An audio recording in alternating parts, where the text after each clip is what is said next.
അപ്പോൾ ഇതുപോലത്തെ ഒരുപാട് ടിപ്സ് ഈ വീഡിയോയിൽ ഉടനീളം പറയുന്നുണ്ട്. അത്രേ ഉള്ളൂ. വൈകുന്നേരമായി വീട്ടിൽ വന്നപ്പോഴത്തേക്കും പിന്നെ ഇപ്പോൾ ഇനി അടുത്ത ഒരു ടാസ്ക് ഉണ്ട്. ഈ ഒരു ടാസ്ക്കാണ് മുട്ടൻ ടാസ്ക് എന്ന് പറയുന്നത്. റൂം കിടക്കുന്ന കോലം കണ്ടോ? നമസ്കാരം, പുതിയൊരു വീഡിയോയിലേക്ക് ഏവർക്കും സ്വാഗതം. അപ്പോൾ നമ്മൾ ഒരുപാട് നാളുകൾക്ക് ശേഷം വീണ്ടും ഒരു RC പ്ലെയിൻ ബിൽഡ് ചെയ്തിരിക്കുകയാണ്. ഇതെന്ന് പറയുന്ന ഒരു F22 ജെറ്റ് പ്ലെയിൻ ആണ്. F22 ജെറ്റ് പ്ലെയിനെ പറ്റി ഞാൻ പ്രത്യേകിച്ച് പറയേണ്ട കാര്യമില്ല, കാര്യം എല്ലാവർക്കും അറിയാം. പല രാജ്യങ്ങളും ഉപയോഗിക്കുന്ന ഒരു ഫൈറ്റർ ജെറ്റാണ് F22 ജെറ്റ് എന്ന് പറയുന്നത്. ഇത് അതിൻ്റെ ഒരു RC പ്ലെയിൻ മോഡൽ മാത്രമാണ്. ഓക്കെ, അപ്പോൾ നമ്മൾ ഈ ഒരു പ്ലെയിൻ ഫ്ലൈ ചെയ്യാനായിട്ട്, ഇതിൻ്റെ ഫ്ലൈയിങ് വീഡിയോ എടുക്കാനായിട്ട് വന്നിരിക്കുന്നത് ഒറ്റത്തെങ്ങിലാണ്, പനയഞ്ചേരി. അപ്പോൾ ഇവിടെ വന്നിട്ടൊക്കെ ഒരുപാട് നാളായി. നമ്മുടെ FT എക്സ്പ്ലോററിൻ്റെ ഫ്ലൈ വീഡിയോ എടുക്കാനാണ് നമ്മൾ ലാസ്റ്റായിട്ട് ഇവിടെ വന്നത്. അപ്പം ഇന്ന് എന്തായാലും വീണ്ടും ഇവിടെ വന്നതിൽ നല്ല ആംബിയൻസ് ആട്ടോ, നല്ല കിടില ആംബിയൻസ് ആയിട്ടിരിക്കാം.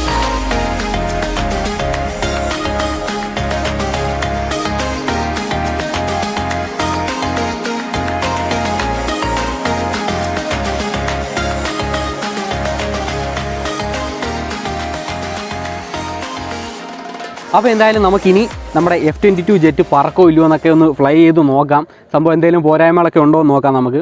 അപ്പോൾ ഇതിൻ്റെ ലുക്ക് കാര്യങ്ങളൊക്കെ എങ്ങനെ ഉണ്ടെന്ന് അറിയാൻ വേണ്ടിയിട്ട് ഞാൻ ജസ്റ്റ് കുറച്ച് ക്ലോസപ്പ് വീഡിയോ ഞാനും ആനിയനും കൂടെ എടുത്തിട്ടുണ്ട്. അതൊന്ന് കണ്ടിട്ട് വരാം.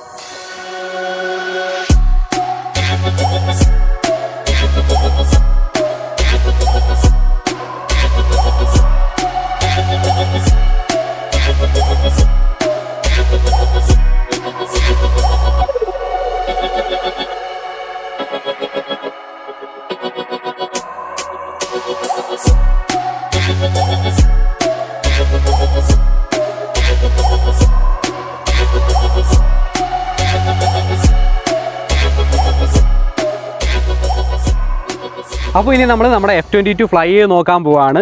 അപ്പോൾ നമ്മൾ കഴിഞ്ഞ ഒരു RC പ്ലെയിൻ ഉണ്ടാക്കിയപ്പോൾ നമ്മുടെ FT എക്സ്പ്ലോറർ ഉണ്ടാക്കിയപ്പോൾ അതിനെ ബ്ലൂ ബേർഡ് എന്നൊക്കെ നമ്മൾ വിളിച്ചിരുന്നു. അപ്പോൾ അതുപോലെ ഇതിന് പേരൊന്നും ഇട്ടിട്ടില്ല. അപ്പോൾ നിങ്ങളുടെ കയ്യിൽ നല്ല പേരെന്തെങ്കിലും ഉണ്ടെങ്കിൽ കമൻറ്റ് ചെയ്ത് അറിയിക്കുക. ഒരു നല്ല പേര് നമുക്കിടാം. അത് മാത്രമല്ല, ഈ ഒരു പ്ലെയിൻ ഉണ്ടാക്കാനായിട്ട് ഉപയോഗിച്ചിരിക്കുന്ന എല്ലാ ഇലക്ട്രോണിക്സിൻ്റെയും ലിങ്ക് ഞാൻ ഡിസ്ക്രിപ്ഷനിൽ കൊടുത്തിട്ടുണ്ട്. അപ്പോൾ നിങ്ങൾക്ക് ഡിസ്ക്രിപ്ഷനിൽ ആ ലിങ്കിൽ ചെക്ക് ചെയ്ത് കഴിഞ്ഞാൽ കറക്റ്റ് സെയിം പ്രോഡക്റ്റ്സ് നിങ്ങൾക്ക് ബൈ ചെയ്യാൻ പറ്റും. അപ്പോൾ അടുത്തതായിട്ടുള്ളൊരു ടാസ്ക് എന്ന് പറഞ്ഞു കഴിഞ്ഞാൽ നമുക്ക് ഇതിനകത്ത് ഇലക്ട്രോണിക്സ് ഒക്കെ ഫിറ്റ് ചെയ്യണം. അതായത് നമ്മുടെ പ്ലെയിനിൻ്റെ എല്ലാ ഇലക്ട്രോണിക്സ് ഫിറ്റ് ചെയ്യണം. അതുപോലെ തന്നെ ഇതിൻ്റെ ESC കാലിബ്രേറ്റ് ചെയ്യണം. അങ്ങനെ കുറച്ച് പരിപാടികളുണ്ട് നമ്മൾ ഫ്ലൈയിങ്ങിന് മുമ്പായിട്ട്. അപ്പോൾ ഞാൻ ആ സംഭവങ്ങളൊക്കെ ചെയ്യുന്ന ഒരു ടൈമിൽ ഞാനൊരു ചെറിയൊരു മേക്കിംഗ് വീഡിയോ റെഡിയാക്കിയിട്ടുണ്ട്. അതായത് ആദ്യമായിട്ട് പ്ലെയിൻ ഉണ്ടാക്കുന്ന ഒരാൾക്ക് പോലും സിമ്പിളായിട്ട് മനസ്സിലാവുന്ന രീതിയിൽ ഒരു ചെറിയൊരു മേക്കിംഗ് വീഡിയോ റെഡിയാക്കിയിട്ടുണ്ട്. അപ്പോൾ നിങ്ങൾ പോയി ആ വീഡിയോ ഒന്ന് ജസ്റ്റ് കണ്ടിട്ട് വരിക. അപ്പോഴത്തേക്കും ഞാൻ ഈ ഇലക്ട്രോണിക്സ് ഒക്കെ സെറ്റാക്കി ഫ്ലൈയിങ്ങിന് റെഡിയാക്കി വെച്ചേക്കാം. എന്നിട്ട് നമുക്ക് നേരെ ഫ്ലൈയിങ് ചെയ്യാം. ഓക്കെ, അപ്പോൾ നിങ്ങൾ പോയി ആ വീഡിയോ കണ്ടിട്ട് വരിക. ഗൈസ്, അപ്പോൾ നമ്മുടെ ഈ ഒരു F22 ബിൽഡ് ചെയ്യാനായിട്ട് ആദ്യം തന്നെ നമുക്ക് വേണ്ടത് ഈ ഒരു പ്ലെയിനിൻ്റെ പ്ലാൻസ് ആണ്. അതായത് ഇതിൻ്റെ ബോഡിയുടെ ഡയമെൻഷൻസ് ഒക്കെ അടങ്ങിയ ഒരു സെറ്റ് ഓഫ് പേപ്പേഴ്സ്. അപ്പോൾ അത് നിങ്ങൾക്ക് ഈസി ആയിട്ട് ഡൗൺലോഡ് ചെയ്യാൻ വേണ്ടിയിട്ട് ഞാൻ ഡിസ്ക്രിപ്ഷനിൽ ഒരു ലിങ്ക് കൊടുത്തിട്ടുണ്ട്. ആ ലിങ്കിൽ കയറി കഴിഞ്ഞാൽ നിങ്ങൾക്ക് ഈസി ആയിട്ട് ആ പ്ലാൻസ് ഡൗൺലോഡ് ചെയ്യാൻ പറ്റും. എന്നിട്ട് ആ പ്ലാൻസിൻ്റെ ഒരു പ്രിൻ്റ് ഔട്ട് നിങ്ങൾ എടുക്കണം. അതായത് ഏകദേശം ഒരു 18-20 പേപ്പർ വരുന്നുണ്ട്. അപ്പോൾ ഈ പല A4 സൈസ് പേപ്പർ നമ്മൾ അറേഞ്ച് ചെയ്ത് ഒരു വലിയൊരു പേപ്പർ പോലെ ആക്കിയെടുക്കണം. എന്നിട്ട് വേണം നമ്മൾ അതിനകത്ത് നിന്ന് ഓരോ പാർട്സ് കട്ട് ചെയ്യാനായിട്ട്. കുറച്ച് നേരത്തെ ചടങ്ങാണ്, പക്ഷേ ഞാനത് ഇന്നലെ രാത്രി കൊണ്ട് മെനക്കെട്ടിരുന്ന് സംഭവങ്ങളെല്ലാം ചെയ്ത് പാർട്സ് എല്ലാം കട്ട് ചെയ്ത് വെച്ചിട്ടുണ്ട്. നിങ്ങൾക്ക് ഇവിടെ നോക്കിയാൽ കാണാൻ പറ്റും. ഓരോ പാർട്സും കട്ട് ചെയ്ത് വെച്ചിട്ടുണ്ട്. ഈ ഒരു പാർട്ടാണ് നമ്മുടെ മെയിൻ ഫ്രെയിം എന്ന് പറയുന്നത്. ഇതാണ് നമ്മുടെ മെയിൻ ഫ്രെയിം എന്ന് പറയുന്നത്. അപ്പം ഈ ഒരു മെയിൻ ഫ്രെയിമിലേക്കാണ് നമ്മൾ ബാക്കിയുള്ള പാർട്സ് എല്ലാം അറ്റാച്ച് ചെയ്യുന്നത്. നമ്മൾ ഇനി അടുത്തതായിട്ട് ചെയ്യേണ്ടതെന്ന് വെച്ച് കഴിഞ്ഞാൽ ഈ കട്ടിങ്ങുകളുടെ അടിസ്ഥാനത്തിൽ നമ്മൾ ഏത് മെറ്റീരിയലാണോ നമ്മൾ ബിൽഡ് ചെയ്യാൻ ഉദ്ദേശിക്കുന്നത്. ഇപ്പോൾ ഞാൻ ബിൽഡ് ചെയ്യാൻ പോകുന്നത് ഒരു 3 mm കോറോപ്ലാസ്റ്റ് ഷീറ്റിലാണ്, അല്ലെങ്കിൽ സൺപാക്ക് ഷീറ്റ് എന്ന് പറയും. അപ്പോൾ നിങ്ങൾ ചിലപ്പോൾ ഫോം ബോർഡിലായിരിക്കും ബിൽഡ് ചെയ്യുന്നത്, ഡെപ്രോണിലായിരിക്കും. അപ്പോൾ ഏതിലാണെങ്കിലും ഈ പ്ലാൻസ് അനുസരിച്ച് നമ്മൾ ആ കോറോയ്ക്കകത്ത് കട്ട് ചെയ്തെടുക്കുക. ഈ സെയിം ഷേപ്പ് നമ്മൾ കട്ട് ചെയ്തെടുക്കുക. അപ്പോൾ അതേ ഷേപ്പ് ഞാനിവിടെ കോറോയിൽ കട്ട് ചെയ്തെടുത്തിട്ടുണ്ട്. ഇതാണ് നമ്മുടെ മെയിൻ ബോഡി എന്ന് പറയുന്നത്, അതായത് മെയിൻ ഫ്രെയിം എന്ന് പറയുന്നത്. അപ്പോൾ ഈ ഒരു മെയിൻ ഫ്രെയിം ചെയ്യുന്ന സമയത്ത് ഇമ്പോർട്ടൻ്റ് ആയിട്ട് ശ്രദ്ധിക്കേണ്ട ഒരു കാര്യമുണ്ട്. നമ്മൾ ഈ ഒരു മെയിൻ ഫ്രെയിം ഒറ്റ ഷീറ്റ് കോറോയ്ക്കകത്താണ് കട്ട് ചെയ്തെടുത്തത്. അപ്പം ഒറ്റ ഷീറ്റ് കോറോയിൽ കട്ട് ചെയ്യുന്ന സമയത്ത് ഈ ലൈൻസ്, ഈ ലൈൻസിനെ ഫ്ലൂട്ട്സ് എന്നാണ് വിളിക്കുന്നത്, ഫ്ലൂട്ട്സ്. അപ്പോൾ ഈ ഫ്ലൂട്ട്സ് ഇതേപോലെ കടന്നു പോകുന്ന രീതിയിൽ ഈ ഒരു കോറോയെ കട്ട് ചെയ്യാവും, ഈ ഒരു മെയിൻ ഫ്രെയിമിനെ കട്ട് ചെയ്യാവും. അതല്ല, ഈ ഫ്ലൂട്ട്സ് ഇങ്ങനെ കടന്നു പോകുന്ന രീതിയിൽ ചെയ്യരുത്. അതൊരു ഇമ്പോർട്ടൻ്റ് ആയിട്ടുള്ള ഒരു ടിപ്പാണ്. അപ്പോൾ ഇതുപോലത്തെ ഒരുപാട് ടിപ്സ് ഈ വീഡിയോയിൽ ഉടനീളം പറയുന്നുണ്ട്. അതുകൊണ്ട് തന്നെ മാക്സിമം സ്കിപ്പ് ചെയ്യാതെ കണ്ടുപോവുക. എങ്കിലേ നമുക്ക് ഈ ഒരു പ്ലെയിനിനെ ഫ്ലൈയിങ്ങിന് പെർഫെക്റ്റ് ആയ ഒരു പ്ലെയിൻ ആക്കി എടുക്കാൻ പറ്റത്തുള്ളൂ. ഓക്കെ, അപ്പോൾ ചിലർ ചെയ്യുന്നതെന്ന് വെച്ച് കഴിഞ്ഞാൽ ഒരു ഷീറ്റ് കോറോയ്ക്ക് പകരം 2 ഷീറ്റ് കോറോ ഉപയോഗിക്കും. അതായത് ഇതുപോലത്തെ ഒരെണ്ണം കൂടെ ഉണ്ടാക്കും. അതായത് ഒരെണ്ണത്തിൽ ഫ്ലൂട്ട്സ് ഇതേപോലെ കടന്നു പോകുന്ന രീതിയിലുള്ള ഒരു ഷീറ്റ് ഉണ്ടാക്കും. എന്നിട്ട് ഇതേ ഷേപ്പുള്ള മറ്റൊരു ഷീറ്റിൽ ഫ്ലൂട്ട്സ് ഇതിന് പെർപെൻഡിക്കുലറായിട്ട് കടന്നു പോകുന്ന രീതിയിൽ മറ്റൊരു ഷീറ്റ് ഉണ്ടാക്കും. എന്നിട്ട് ഈ 2 ഷീറ്റും കൂടെ പരസ്പരം ഫ്ലെക്സ് ക്യൂക്ക് വെച്ച് ഒട്ടിച്ച് വെക്കും. അപ്പോൾ നല്ല ബലം കിട്ടും. അപ്പോൾ അങ്ങനെ ചെയ്യുന്നവരുണ്ട്. നമ്മൾ മാക്സിമം വെയിറ്റ് കുറയ്ക്കാൻ വേണ്ടിയിട്ട് ഇതിൽ തന്നെ കംപ്ലീറ്റ് സ്ട്രെങ്ത് കൊണ്ടുവന്ന് മാക്സിമം വെയിറ്റ് കുറഞ്ഞ രീതിയിലാണ് നമ്മൾ ചെയ്യാൻ ഇവിടെ ഉദ്ദേശിക്കുന്നത്.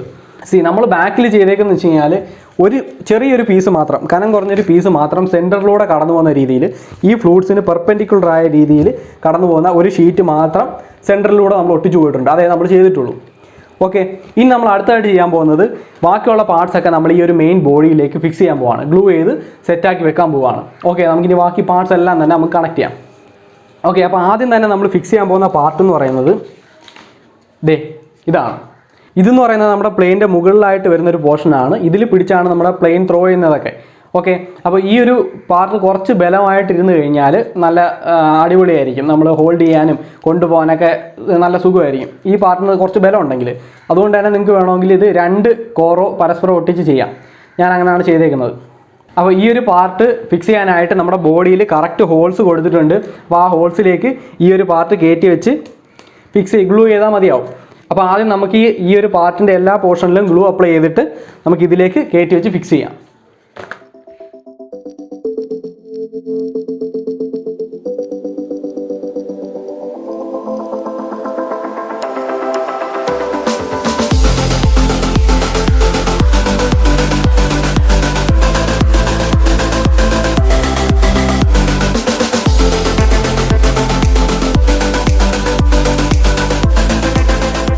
ഗായ്സ്, ആ ഒരു പാർട്ട് നമ്മൾ കംപ്ലീറ്റ് ചെയ്ത് കഴിഞ്ഞപ്പോഴത്തേക്കും എന്തുമാത്രം സ്ട്രോങ് ആയി നോക്കിയേ നമ്മുടെ പ്ലെയിൻ.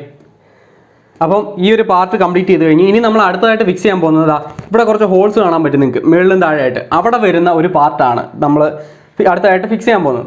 ഈ ഷേപ്പ് വരുന്ന പാർട്സാണ് നമ്മൾ അവിടെ ആയിട്ട് ഫിക്സ് ചെയ്യാനുള്ളത്.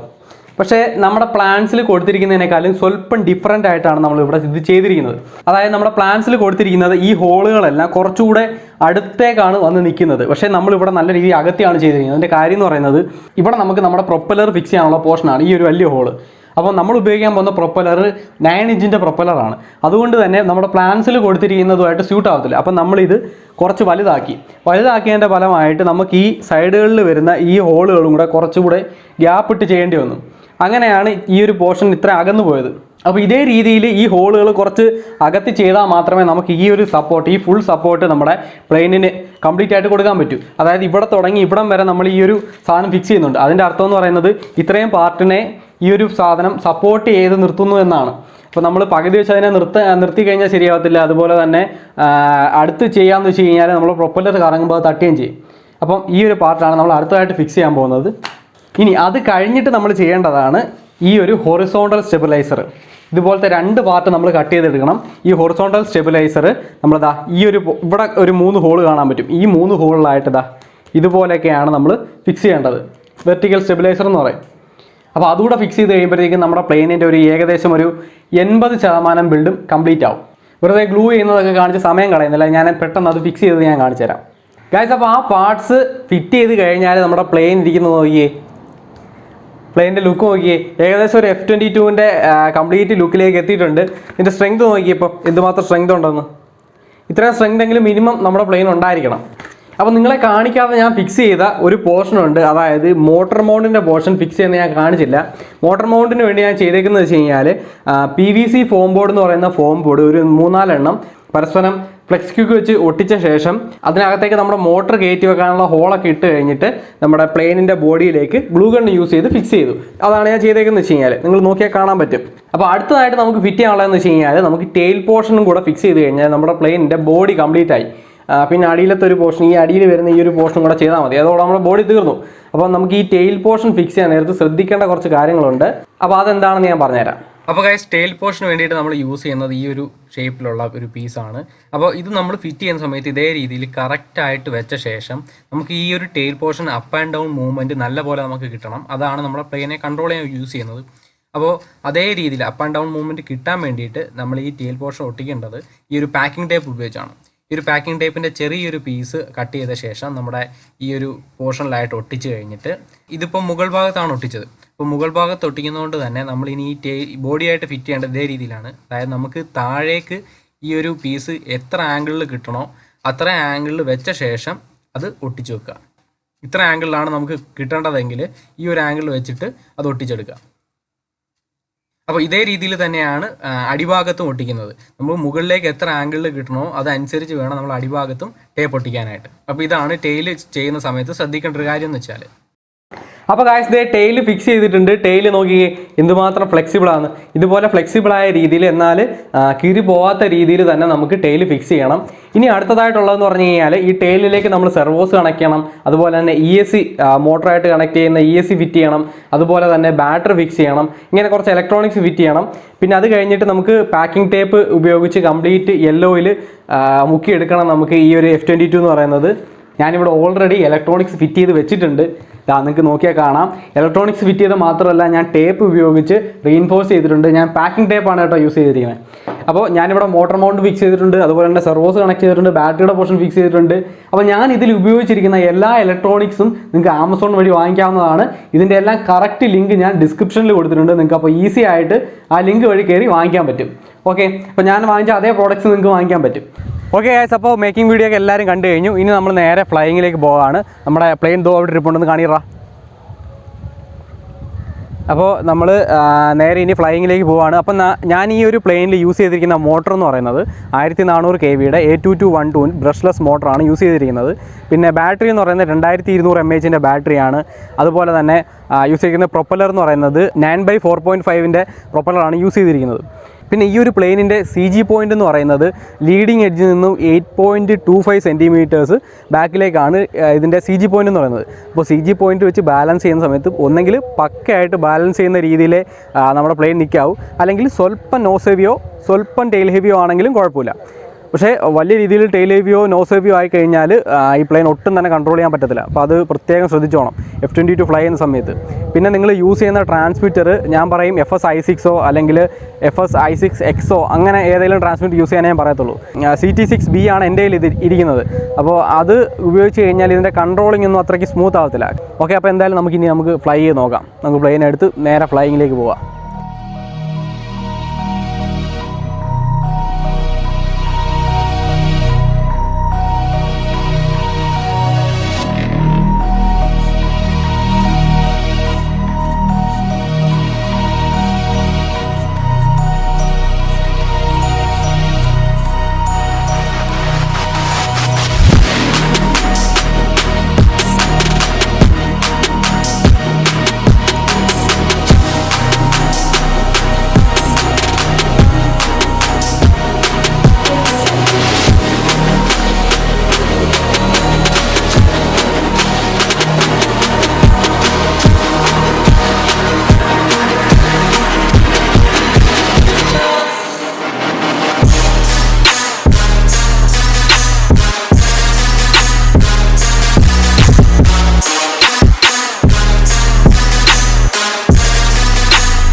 ഗായ്സ് അപ്പോൾ നല്ല സൂപ്പർ എക്സ്പീരിയൻസ് ആയിരുന്നു. ഈ ഒരു F22 ജെറ്റ് എന്ന് പറയുന്ന സംഭവം എന്ന് പറഞ്ഞു കഴിഞ്ഞാൽ കൺട്രോൾ ചെയ്യാൻ ഭയങ്കര പാടാണ്. ഒരുപാട് തവണ ക്രാഷായി. എൻ്റെ കോല നിങ്ങൾ ഇപ്പോൾ തന്നെ കണ്ടു കാണും. ഒരുപാട് തവണ ക്രാഷായി. നല്ല രീതിയിൽ പാടാണ് കൺട്രോൾ ചെയ്യാനായിട്ട്. പക്ഷേ ഫ്ലൈ ചെയ്ത് പോകുന്ന കാണാൻ നല്ല സൂപ്പർ ഫീലിംഗ് ആണ്. ഫ്ലൈ ചെയ്യാനും ഭയങ്കര എക്സ്പീരിയൻസ് ആണ് സാധനം. സംഭവം എന്തായാലും അടിപൊളിയാണ്. പക്ഷേ ഇതിൻ്റെ കൺട്രോളിങ് പഠിച്ചെടുക്കണമെങ്കിൽ ഏകദേശം ഒരു 1.5 ആഴ്ച ഇത് നമ്മൾ ഫ്ലൈ ചെയ്യണം. എങ്കിലേ ഇതിൻ്റെ കൺട്രോളിങ് ഒരു സെറ്റ് ആകത്തുള്ളൂ. പ്രത്യേകിച്ച് ഇത് ടേൺ ചെയ്യുന്ന സമയത്തൊക്കെ നല്ല പാടാണ് കൺട്രോൾ ചെയ്യാനായിട്ട്. അപ്പോൾ എന്തായാലും നല്ല സൂപ്പർ എക്സ്പീരിയൻസ് ആണ്. നിങ്ങൾക്ക് ആർക്കെങ്കിലും ഈ ഒരു പ്ലെയിൻ ട്രൈ ചെയ്ത് നോക്കണമെന്നുണ്ടെങ്കിൽ ട്രൈ ചെയ്ത് നോക്കാനേ ഞാൻ പറയൂ. പക്ഷേ ഇതിൻ്റെ കൺട്രോളിങ്ങും കാര്യങ്ങളൊക്കെ ഒന്ന് സെറ്റ് ആവാനായിട്ട് ടൈം എടുക്കും. അത്രയ്ക്ക് ബുദ്ധിമുട്ടാണ് സംഭവം. ഇതുവരെ പ്ലെയിൻ വലിയ രീതിയിലൊന്നും ഡാമേജ് ഒന്നും സംഭവിച്ചില്ലെങ്കിലും ഫ്രണ്ടൊക്കെ കുറച്ച് സ്ക്രാഷ് ആയിട്ടുണ്ട്. അതുകൊണ്ട് തന്നെ തോനെ നേരമുള്ള ഒരു കംപ്ലീറ്റ് വീഡിയോ എടുക്കാൻ നമുക്ക് പറ്റിയില്ല. എന്തായാലും ഒരു 75% ഹാപ്പിയാണ്. കാര്യം എന്ന് പറഞ്ഞു കഴിഞ്ഞാൽ നല്ല രീതിയിൽ ഫ്ലൈ ചെയ്യുമെന്ന് ഉറപ്പായി. കിടിലായിട്ട് ഫ്ലൈ ചെയ്യുന്നുണ്ട്. കൺട്രോളിങ്ങിന് എൻ്റെ കുറച്ച് പ്രശ്നങ്ങളേ ഉള്ളൂ. അത് ഈ ഒരു F22 ഞാൻ ആദ്യമായിട്ടാണ് ഉണ്ടാക്കുന്നത്. അതിൻ്റേതായ കുറച്ച് കുഴപ്പങ്ങളാണ്. അപ്പോൾ ഗായ്സ് അങ്ങനെ തിരിച്ച് വീട്ടിലെത്തിയിട്ടുണ്ട്. അപ്പോൾ വല്ലാത്തൊരു ദിവസമായിരുന്നു കേട്ടോ. നല്ല ഉപ്പാട് വന്നുപോയി. വൈകുന്നേരമായി വീട്ടിൽ വന്നപ്പോഴത്തേക്കും. പിന്നെ ഇപ്പോൾ ഇനി അടുത്ത ഒരു ടാസ്ക് ഉണ്ട്. ഈ ഒരു ടാസ്ക്കാണ് മുട്ടൻ ടാസ്ക് എന്ന് പറയുന്നത്. റൂം കിടക്കുന്ന കോലം കണ്ടോ? ദാ ഇപ്പോൾ ഈ റൂമെല്ലാം ഇനി ക്ലീൻ ചെയ്യണം. അതാണ് അടുത്ത ടാസ്ക് എന്ന് പറയുന്നത്. അപ്പോൾ എന്തായാലും നമ്മുടെ F22 ഇതായി വിട്ടിരിപ്പുണ്ട്. അപ്പോൾ ഇതുപോലുള്ള വീഡിയോസ് ഇനിയും ഉണ്ടാവും ചാനലിൽ. അപ്പോൾ ആ വീഡിയോസ് മിസ് ചെയ്യാതിരിക്കാൻ വേണ്ടിയിട്ട് മറക്കാതെ ചാനൽ സബ്സ്ക്രൈബ് ചെയ്ത് വെക്കുക. ഓക്കെ ഗായ്സ്, അപ്പോൾ പുതിയൊരു വീഡിയോയിൽ കാണുന്നതുവരേക്കും ബൈ ബൈ.